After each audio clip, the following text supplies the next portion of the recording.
Startas toks, kokio turbūt daugelis nesitikėjo. Ar jūs patys tikėjotės, kad štai taip stipriai pradėsit 2014 metų sezoną? Atvirai pasakyti? Taip. Taip, tikėjomės. Kiek žinau, pats iš pernai nežaidžiau su Bakliais, bet šiemet komanda sustiprėjo šiek tiek. Atėjo daug jaunų žmonių, treniravomės visą sezoną žiemos salėje, atidirbinėjom taktiką, šiek tiek tobulėjom, kažką tais pakeitėm. Ir štai turime rezultatą. Tai mes atvirai pasakyti, mes to tikėjomės, nusiteikinėjom, tam ruošiamės. Ypač įdomu iš tų žmonių, kurie nežino varžovų. Ką žinote apie Svajonę ir kaip ruošitės prieš ją žaisti? Negaliu pasakyti, kad ruošiamės konkrečiai žaisti prieš Svajonę.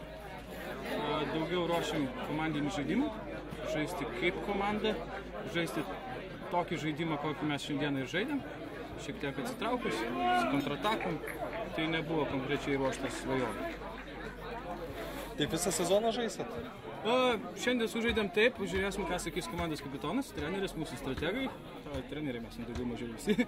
Tai ką pasakys strategai, kaip nuspręsim sekantį kartą. Manau, kad po šių rungtynių, kai mums pakankamai pavyko tai, ką mes padarėm, buvo šiek tiek klaidelių, kurias dar galime panalizuoti, iš jų padarysim išvadas.